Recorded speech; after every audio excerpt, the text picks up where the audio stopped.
제가 여러분들에게 봉독해드린 이사야 1장 18절부터 20절까지의 말씀을 본문으로 해서 우리 얘기 좀 할까? 설교 제목이 참 특별합니다. 그렇지 않습니까? 우리 얘기 좀 할까? 여러분, 자녀를 길러보신 분들은 자녀에게 주는 엄마 아빠의 이와 같은 이야기가 얼마나 우리 자녀들의 마음에 요즘 젊은 아이들 말로 심쿵하게 하는 그런 말일지 여러분들은 잘 아실 거예요. 벼르고 별렀다가 도저히 우리 얘기 좀 해야 되겠다 싶은 날이 있지 않습니까? 계속 이대로 방치해서는 안 되겠다, 뭔가 심각한 이야기를 좀 해야겠다라고 생각할 때 우리는 우리의 자녀들을 향해서 우리 얘기 좀 할까? 어디 은밀한 골방으로 데리고 들어가서 내 눈을 똑바로 봐봐, 아주 중요한 이야기를 너랑 할 거야. 여러분, 자라나는 어린 시절에 이런 일이 얼마나 우리들의 마음을 심쿵하게 하는 그런 일입니까? 성경에는요, 이 세상을 살고 있는 모든 사람들에게 전혀 알려지지 않았지만 우리 하나님께만 갖춰진 비밀로 정해진 날짜가 있다는 것을 이야기해 줍니다. 그 중에 제일 중요한 것 하나가 뭐냐? 예수님이 이 땅에 재림하시는 날, 그날은 아무도 알지 못합니다. 심지어 예수님께서 말씀하시기를 그날은 아들도 모르고 천사도 모르고 오직 하나님만 아신다고 하십니다. 예수님이 이 땅에 분명히 다시 오신다고 하는 약속이 성경에 있는데, 예수님이 처음 이 땅에 오신다는 300가지가 넘는 모든 예언들이 예수님의 탄생과 생애와 그의 십자가와 그의 죽으심과 부활과 그의 승천과 다시 오실 약속에 대한 그 모든 약속들이 완전히 성취되었는데, 그보다 훨씬 더 많은 성경의 예언들이 예수님이 이 땅에 다시 오신다는 데 집중하고 있습니다. 저는 앞의 예언들이 모두 이루어진 것처럼 이 예언들도 반드시 이루어지게 될 것을 믿습니다. 중요한 건 하나님께서 그 날짜가 언제인지 모두에게 비밀로 붙이셨다는 겁니다. 오직 하나님만 아시는 거예요. 이 세상에서는 사람들에게 전혀 알려져 있지 아니하고 오직 하나님께서만 알고 계신 은밀한 또 다른 정해진 시간이 있습니다. 그것이 뭔가? 우리 모든 사람의 개개인에게 다가올 죽음의 시간입니다. 우리는 내가 언제 이 세상을 떠나게 될지 알지 못합니다. 여러분, 그날은 마치 여러분들이 병원이나 어떤 중요한 자리에 여러분들이 가기 위해 미리 어포인먼트를 가지고 살죠. 내가 내일은 이런 어포인먼트를 갖고 있으니까 내가 여기 꼭 가야 돼, 이런 기대를 가지고 여러분들이 준비하면서 그렇게 살아갑니다. 그러나 우리들 이 세상에 태어난 모든 사람들에게는요, 소위 divine appointment, 하나님과 그 사람 사이에만 이루어질 은밀한 약속이 있다는 것입니다. 나 좀 보자, 나하고 계산 좀 하자, 나하고 얘기 좀 하자. 오늘 이 설교의 제목처럼 우리 얘기 좀 해볼까? 그렇게 하나님께서 이 세상에 태어난 모든 사람들을 하나님 앞으로 부르시는 시간이 정해져 있다는 것이에요. 오늘 우리는 이사야서를 펼쳤습니다. 이사야라고 하는 선지자는 자기 자신이 우시아와 요담, 아하스 그리고 히스기야 왕 때 예언 활동을 했었던, 주로 유다 지역에서 예언 활동을 한 예언자였다는 걸 1장에서 소개합니다. 여러분, 이사야가 이야기하고 있는 우시아와 요담, 아하스, 히스기야 왕, 이 시대는 말입니다, 유다 나라에 있어서 그다지 나쁘지 않았던 시간들이었습니다. 경제적으로 호황을 누리고 정치적으로 주변에 있는 많은 나라들을 속국으로 부리면서 많은 나라들로부터 조공을 받는 일종의 호황을 누리는 그런 시간이었단 말이죠. 그런데 유대인들이 이만하면 살만해, 이만하면 괜찮아 라고 생각하고 있는 그 시대의 환경에 대하여 하나님이 바라보시는 시각은 사뭇 달랐다는 것입니다. 하나님 안에는 유대인들에게 하고 싶은 말들이 쌓이고 쌓여가고 있었다는 걸 성경이 우리들에게 보여줍니다. 사랑하는 성도 여러분, 하나님은 우리가 펼쳐놓고 있는 이사야서 1장에서 마치 이스라엘 자손들을 법정에 고발하고 있는 것 같은 그런 톤으로 말씀을 하십니다. 1장 2절을 보니 하늘이여 들으라, 땅이여 귀를 기울이라 라고 선포하십니다. 하나님은 하나님의 법정에 하나님이 지으신 모든 우주 만물들을 초대하고 계십니다. 하늘이여 들으라, 땅이여 귀를 기울이라. 하나님은 지금부터 행하고자 하는 이 일을 아무도 알지 못하는 지구의 한쪽 구석에서 은밀하게 행하시는 것이 아니라 온 우주 만물들 앞에서 이 일을 당당하게 행하겠다고 하시는 것입니다. 하나님은 과거에 이스라엘 백성들을 애굽으로부터 인도해 내셔서 가나안 땅으로 데려가실 때에도 같은 톤으로 선포하셨습니다. 신명기 32장 1절로 2절을 보시면 하늘이여 귀를 기울이라, 땅이여 내가 말하리라.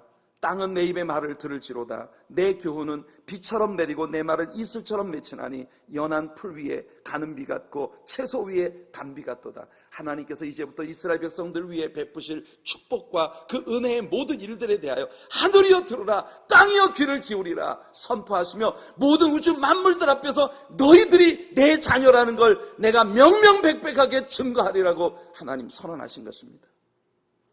하나님께서 그렇게 하늘과 땅을 증인으로 세우시고 선포하신 그때로부터 500년여의 시간이 지나고 난 후 하나님은 예전에 이스라엘 백성들 앞에서 세우셨던 그 증인들을 다시 부르시고 계신 것입니다. 500년 전에 내가 너희들 앞에서 선포했던 그 하나님이다. 500년 동안, 지난 500년 동안 나의 백성, 나의 자녀라 불림받은 이스라엘 사람들이 이 땅에서 어떻게 살았는지 내가 너희들에게 얘기할게. 다시 모여라. 하늘이여 들으라, 땅이여 귀를 기울이라 하면서 하나님 말씀하시는 것입니다.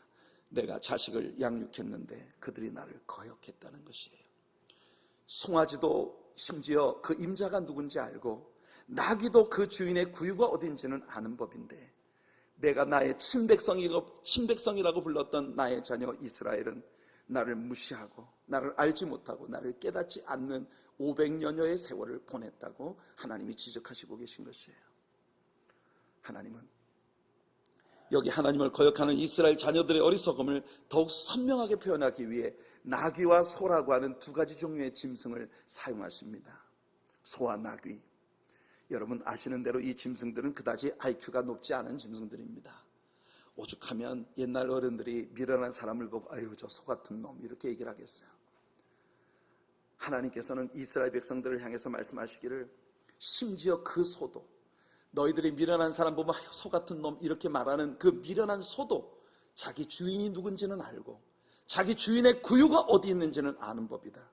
그러나 내가 너희를 애굽에서 구하여 내어 이 가나안 땅을 차지하고 있었던 옛 가나안 족속들을 이 땅에서 쫓아내고 너희들을 이 땅에 자리 잡게 하고 이 땅을 기업으로 너희들에게 주고 너희 조상 아브라함에게 약속했던 것처럼 너희들을 축복해 왔는데 너희들은 나를 버리고 너희들은 나를 떠났다고 말하고 있는 것입니다. 하나님께서는 이스라엘 백성들에게 정직한 마음으로 너희 자신을 돌아보라고 말씀하십니다. 네 자신을 돌아보면 머리부터 발끝까지 온통 얻어맞은 흔적뿐이어서 그것도 방금 새로 얻어맞은 흔적뿐이어서 온몸이 성한 데가 없지 않느냐. 상처뿐인 하나님을 배제한 상처뿐인 그들의 삶을 정직한 눈으로 바라보라고 말씀하십니다. 이제 북쪽 이스라엘은 이미 망했고 남쪽 유다만 마치 원두밭의 상징막처럼 과일밭의 원두막처럼 그렇게 아주 조금 남아있는 이런 상황이 아니냐고 말씀하시는 것이에요. 하나님께서는 이 모든 이유가 로마서 1장에서 바울이 말한 것처럼 그들이 하나님을 그들의 마음에 두기를 싫어했기 때문에 벌어진 일임을 말씀하시고 계신 것입니다.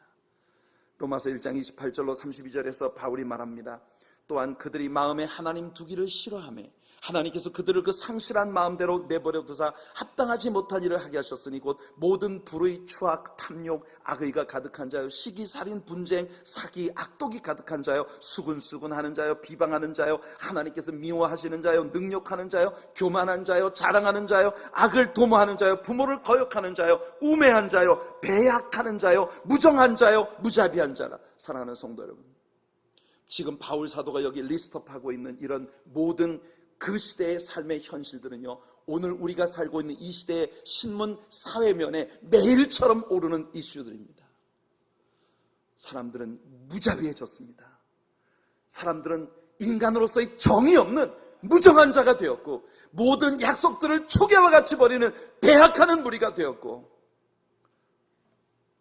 편을 짓고 파당을 만들고 수군수군하고 불의하고 추악하고 탐욕하고 악의가 가득하고 시기, 살인, 분쟁, 악독, 이런 일들이 우리가 살아가고 있는 이 세상에 가득합니다. 바울 사도는 이런 일들이 이 땅에 벌어지는 이유가 뭐냐? 사람들이 그들 마음에 하나님을 두기를 싫어하기 때문이라고 말하고 있는 것입니다.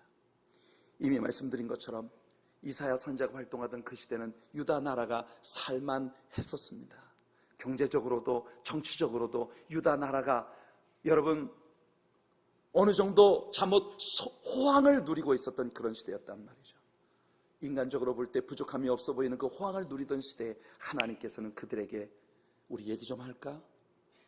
그렇게 부르시고 계신 것입니다. 우리 정직하게 내 자신을 한번 돌아보아라. 우리 한번 얘기 좀 해보자.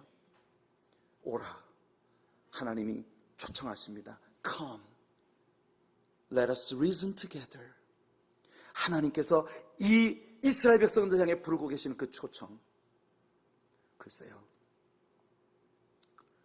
오늘 우리가 살고 있는 이 세상의 삶의 정황들은 이사야를 통해 하나님께서 유다 백성들에게 우리 얘기 좀 하자라고 초청하시던 그 시대처럼 로마서에서 바울 사도가 지금 이 세상이 얼마나 거의 짐승과 방불한 인간의 모습으로 전락해버린 참담한 현실이 벌어지고 있는가 지적했던 그 시대처럼 오늘 우리가 살아가고 있는 시대는 하나님께서 다시 한번 우리를 부르셔서 우리 얘기 좀 하자 라고 말씀하시는 그런 시간이 온 것입니다. 오늘 본문에서 주님 말씀하십니다. 오라 우리가 서로 변론하자. 너희 죄가 주홍 같을지라도 눈과 같이 희어질 것이요 진홍같이 붉을지라도 양털같이 희게 되리라. 너희가 즐겨 순종하면 땅의 아름다운 소산을 먹을 것이요 너희가 거절하여 배반하면 칼에 삼켜지리라. 여호와의 입의 말씀이니라. 성도 여러분, 계속 말썽 부리는 자녀가 있으면 때가 이르면 엄마 아빠가 얘기합니다. 우리 얘기 좀 하자. 우리 얘기 좀 할까?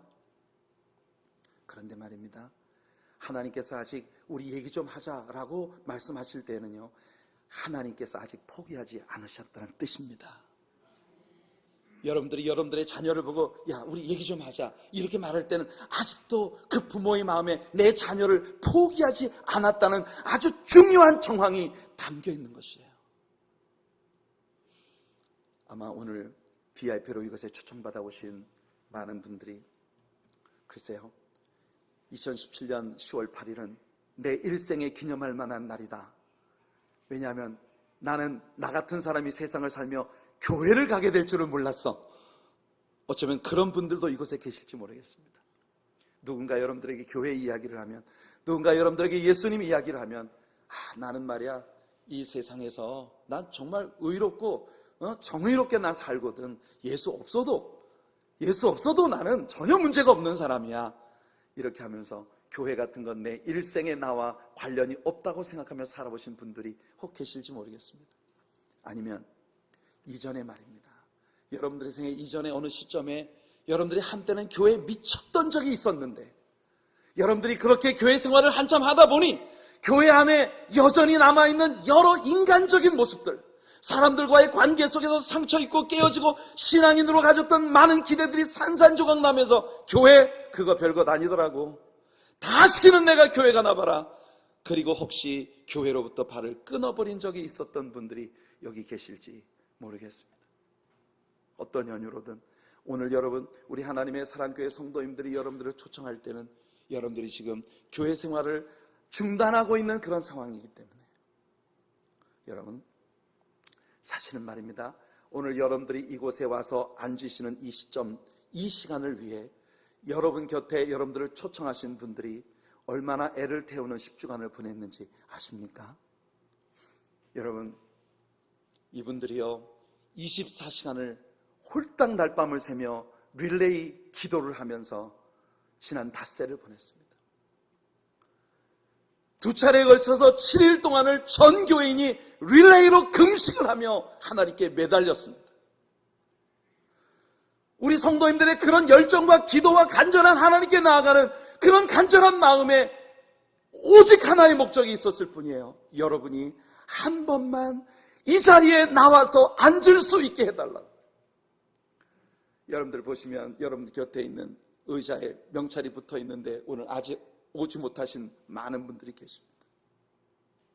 그래도 우리가 초청한 많은 분들이 그렇게 빈자리를 덩그러니 남겨놓고 이 자리에 오지 못했지만 오늘 이 자리에 찾아와 주신 여러분들은 우리들 모두에게 축복의 선물입니다. 그래서 우리는 여러분들을 VIP라고 부르는 것입니다. Very important person, very important people are you. 여러분들은요, 우리들이 생각할 때 하늘과 땅 사이에 가장 소중한 분들이십니다. 그런데 말입니다, 우리가 그렇게 많이 애를 쓰고 심혈을 기울여서 이 잔치를 마련했다 하더라도 궁극적으로 오늘 여러분을 이 자리에 부르신 분은 우리 하나님이시라는 겁니다. 하나님께서 오늘 여러분들에게 말씀하시는 거예요. 얘야, 나하고 얘기 좀 하자. 아마 여러분들 가운데 많은 분들이 타이타닉이라는 영화를 보셨을 거라고 생각합니다. 타이타닉이라는 영화를 보면 로즈라고 하는 여주인공이 나오죠. 여러분, 그 영화 안에서 이 로즈라고 하는 여자는 참 불쌍합니다. 그녀를 이용해서 귀족층의 부유한 사람에게 시집 보내 덩달아 이 사회의 부유계층의 사람들과 인맥을 만들고 그리고 뭔가 좀 세상에서 명망 있는 그런 사람으로 살아보고 싶은 허영심을 가진 그 엄마 때문에 전혀 바라지 않는 결혼을 해야 할 위치에 있었던 그 로즈라고 하는 한 여인이 있었죠. 그 로즈의 어머니를 기억하십니까? 그녀는 말입니다, 타이타닉이라는 배가 옆구리에 빙산에 찍혀서 지금 잠시 후면 완전히 두동강이 나고 저 차디찬 얼음바다 속으로 빠져들 그와 같은 위치에 놓여 있는데 그녀는 지금 자신과 이 배에 벌어지고 있는 일들이 리얼리티라는 것을 알지 못합니다. 이 배에서 무슨 구조 훈련을 받는가 보다. 그래서 그녀는 지금 수많은 사람들이 이미 목숨을 포기하고 3등 칸에 저 침대에 아이들과 함께 누워 하나님께 기도하면서 조용히 자신의 죽음을 맞이하고 있는 그와 같은 시간에 이 여자는 아름다운 옷을 입고 밖으로 나가면서 승무원에게 이야기합니다. 내가 다시 돌아올 때 따뜻한 커피를 마시게 해달라고. 지금 자신에게 벌어지고 있는 일이 어떤 일인지 전혀 알지 못하는 것이죠. 제가 오늘 이 말씀을 시작할 때 여러분들에게 이야기했던 The Divine Appointment, 하나님과 나 사이에 은밀한 그 만남의 약속이 있는 그 시간의 이야기로 다시 돌아가 보겠습니다. 저는 목사입니다. 목사이기 때문에 저는 22살 어린 나이에 목회를 하던 그 시대부터, 그 시절부터 수많은 장례식을 집례해야 했었습니다. 저는 그 20대 초반의 어린 나이에 목회를 시작을 해서 그 어린 나이에 아직 목사도 되기 전 전도사로서 제 나이하고 비슷한 나이에 한 여성이 간암으로 세상을 떠났는데 그녀의 시신을 제 손으로 다 염을 하고 수의를 입혀서 관에 집어넣고 그렇게 장례 예식을 집례하는 이런 일들로부터 시작을 해서 정말 다양하게 많은 죽음들을 보며 그분들을 위한 장례 예식들을 집전해 왔습니다. 세상을 떠나는 사람들의 모습은 정말 다양합니다. 80년 이상 긴 세월을 건강하게 장수하시고 모든 사람들이 호상이라고 부르는 아주 모든 사람들이 잔치처럼 그렇게 받아들일 수 있는 아름다운 생애 최후를 맞이하는 분들도 있습니다. 모두가 그럴 수 있다면 얼마나 좋겠습니까? 어떤 사람은요, 너무나 아깝게 이른 나이에 고칠 수 없는 불치의 병에 걸려 죽음의 날을 아프게 바라보고 있다가 그렇게 세상을 떠나는 그런 사람들도 있습니다. 어떤 사람은 말입니다, 너무 어린 나이에 갑작스러운 사고로 세상을 떠나버리는 경우도 있었습니다. 부모나 친구나 형제나 어느 누구도 그 사람의 죽음을 받아들일 수가 없는 그런 죽음의 모습도 보았습니다. 여러분, 세상 사람들이 모두 이 땅에 왔을 때에는 그 사람의 삶에 정말 영원토록 살고 지고 평안하고 축복되고 아름답고 행복한 그런 삶이 가득하기를 바랐지만 그러나 이 세상을 어떤 모습으로 떠날지는 아무도 알지 못하는 것입니다. 잠옷 호황을 누리고 있던 유다 땅에 이사야를 세우셔서 하나님이 지금 너희들의 현실을 보라 말씀하십니다. 우리 얘기 좀 할까? 그런데 말입니다, 그 하나님께서 그들을 부르시고 말씀하실 때에는 아직도 그들에게 기회가 있다는 것이에요. 우리들 모두에게 하나님만이 비밀로 간직하고 계시는 디바인 어포인먼트, 하나님과 우리 사이에 언약된 시간이 언제 느닷없이 우리에게 다가올지 모르는데 그 시간에는 더 이상 기회가 없는 것입니다. 정말 돌이킬 수 없는 때에 하나님께서 자, this is it.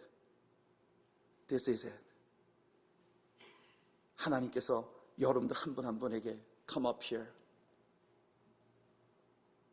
그렇게 여러분들을 불러 올리시는 날은 더 이상 아무런 찬스도 없는 날이라는 겁니다. 이사야 선지자를 통해 우리 한번 얘기해보자. 머리끝에서 발끝까지 온통 얻어맞은 흔적뿐인데 매를 더 맞고 싶으냐? 그런데 말입니다, 그 하나님께서 이렇게 서슬퍼런 만남을 선포하시고 난 다음에 그들에게 주시는 약속이 뭔지 아십니까?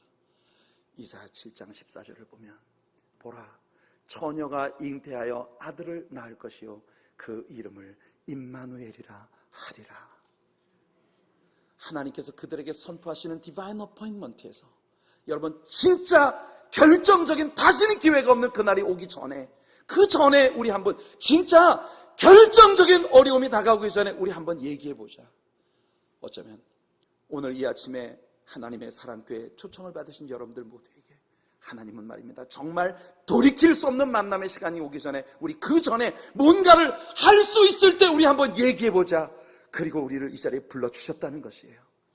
그리고 하나님은 그 아들 예수 그리스도를 소개해 주시는 겁니다.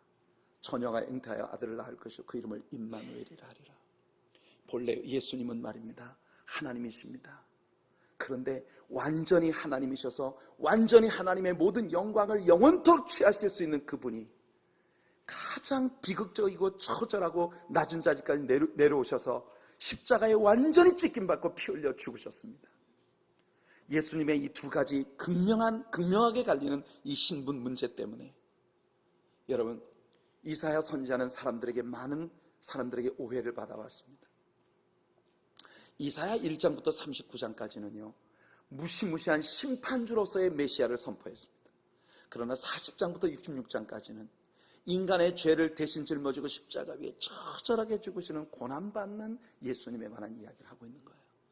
그래서 역사 가운데 많은 학자들은 Deutero-Isaiah Hypothesis, 이중적인 이사야 가설을 가지고 있을 정도입니다. 이사야는 2명이었을 것이다.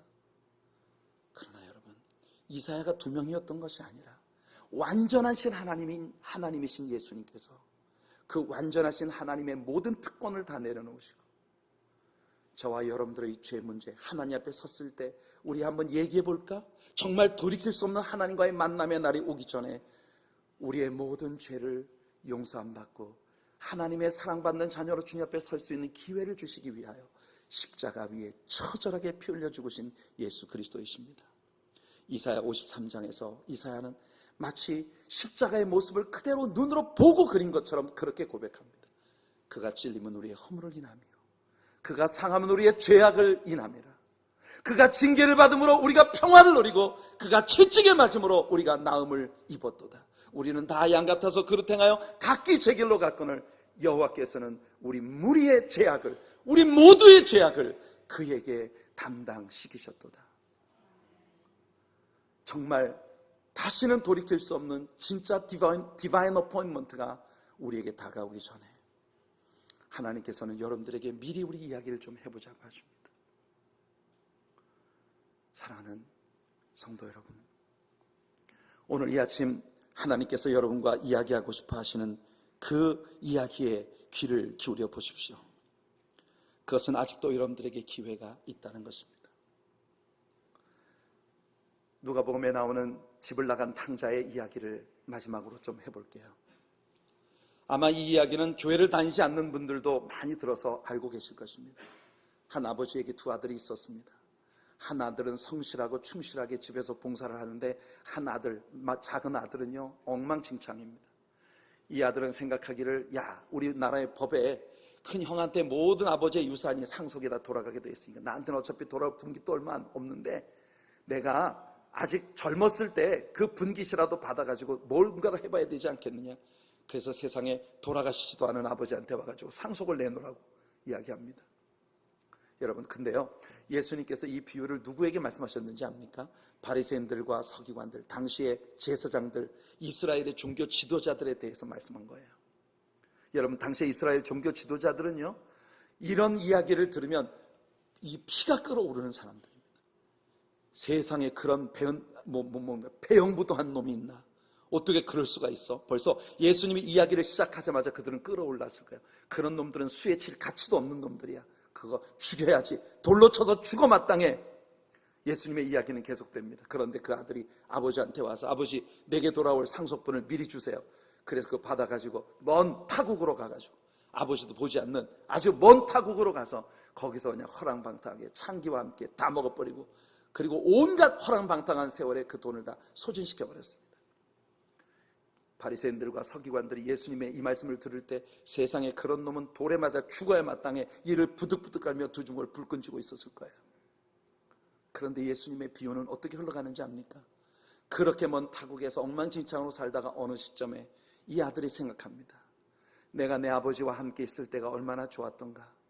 내 아버지 집에서는 종들도 지금 나 같은 대우를 받지는 않아. 그는요, 돼지를 치는 곳에 노동을 하면서 돼지들이 먹는 음식이라도 좀 먹고 배를 불리고 싶어 고픈 배를 부여잡고 몸부림을 칩니다. 그러면서 그 아들은 생각하죠. 내가 떠났던 나의 아버지께로 돌아가리라. 물론 나는 내 아버지의 자식이라고 칭함을 받기 합당치 못하다. 차라리 내 아버지에게 나를 종 중에 하나로 여겨주십시오. 이렇게라도 이야기해야지. 그리고 그 작은 아들이 아버지께로 돌아옵니다. 여러분, 바리새인들과 당시 종교 지도자들이 볼 때는요, 그런 아들은 돌로 쳐서 죽여야 합니다. 그런데 예수님은 뭐라고 말씀하시는지 압니까? 이 아들이 멀리 타국에 떠나가 있는 동안 이 아버지는 말입니다, 밤마다 문 열어놓고 마음 졸이며 그 아들 돌아오기만을 기다리고 있었다는 거예요. 그리고 아직도 거리가 먼데 아버지는 맨발로 쫓아나와 그 아들을 붙들고 뺨을 어긋맞기고 입맞추기를 그치지 않았다. 여러분, 카테플레센, 우리 성도님들 기억하시죠? 여러분, 아버지가 이 아들에게 주었던 입맞춤은요, 끊이지 않는 입맞춤입니다. 아직도 그 입맞춤이 끝나지 아니한 그런 입맞춤, 카테필레오. 여러분, 정말 격렬하게 입맞춤으로 아들을 영접해주는 아버지. 오늘 우리 얘기 좀 할까? 부르신 하나님 앞에 화답하고 나오신 여러분들에게 하나님은 지금 여러분들을 껴안으시고 그침이 없는 입맞춤으로 여러분들을 맞이하고 계시다고 하는 것입니다. 사랑하는 성도 여러분, 오늘 그 하나님께서 저와 여러분들을 부르셨습니다. 이제 그 하나님의 부르심에 대한 우리의 반응은 무엇인가요? 오늘 본문 마지막 두 절이 말합니다. 너희가 즐겨 순종하면 땅의 아름다운 소산을 먹을 것이요 너희가 거절하여 배반하면 칼에 삼켜지리라. 여호와의 입의 말씀이니라. 여러분들, 하나님께서 여러분들을 보고 계속해서 불러오셨어요. 예레미야 선지자는 말했습니다. 내가 이른 새벽부터 저녁까지 쉬지 않고 너희를 불렀는데 너희들은 내게 귀 기울이지 않았다. 혹시 오늘 VIP 여러분들 교회 한번 가자고 간절히 강청하는 여러분들의 친구들, 여러분들 곁에 있는 그분들이 여러분들에게 얼마나 지겨운 분들이었나요? 그렇지만 여러분, 그렇게 여러분들이 오늘 이 자리에 오셨으니 잘하셨습니다. 하나님께서는 오늘 여러분들에게 말씀하십니다. 너희가 즐겨 순종하면 땅의 아름다운 소산을 먹을 것이라고. 솔로몬이 우리들의 인생은 마치 우물 위에서 깨어지는 항아리와 같다고 그렇게 이야기를 합니다. 사람들에겐 누구나 꿈이 있습니다. 여러분, 여성들이 항아리를 머리에 이고 우물가에 나아가 물을 깃습니다. 하나 가득 물을 깃고 난 다음에는 이제 이 물 가지고 가서 밥도 만들어야지, 뭐도 해야지, 많은 기대들이 있었을 거예요. 그런데 말입니다, 그 우물가에서 가득 물이 들어찬 항아리를 머리에 일려고 딱 들다가 손에서 팍 미끄러져서 땅에 떨어져서 항아리가 박살이 나며 그 항아리 안에 가득 들어찬 물들이 다 사방으로 흩어져 버린 거예요. 솔로몬은 인생이 이와 같은 것이라고 말합니다. 얼마나 많은 사람들이 이제 비로소 살만해 라고 하는 순간에 하나님과의 디바인 어포인먼트가 자신을 기다리고 있는 것을 만나게 됩니까? 이곳에 오신 여러분 모두에게 하나님과 여러분 사이에 아무도 알지 못하는 오직 두 분만에게 맺어진 디바인 어포인먼트는 과연 언제일까요? 우리 얘기 좀 할까? 오늘 부르시는 그 하나님 앞에 여러분들의 마음을 여시기를 축복합니다. 그리고 그분께 여러분들의 마음을 드려보시길 바랍니다. 즐겨 순종하면 땅의 아름다운 것을 먹겠다. 여러분, 하나님의 그 아름다운 축복을 모두 받아 누리는 이곳에 모인 우리들의 VIP 여러분들 모두가 되시기를 바라며, 사랑하는 성도 여러분, 여러분들 정말 지난 10주간 동안 고생하셨습니다. 제게는 여러분이 VIP입니다. 제게는 여러분이 VIP. 여러분들의 VIP들을 오늘 이곳에 초청하기 위해 저와 함께 날밤을 지새며 기도하고 준비하고 금식하고 힘쓰고 애쓰면서 여기까지 달려온 여러분들은 제게 너무 소중한 나의 VIP들입니다. 그러니까 이곳에는 전부 VIP들만 모여 있는 거예요. 여러분들은 모두 하나님의 나라의 VIP들입니다. 우리 하나님의 많은 축복을 영원히 누리는 은혜 가운데 살아가는 하나님 백성들이 되시기를 예수님의 이름으로 축원해 드립니다.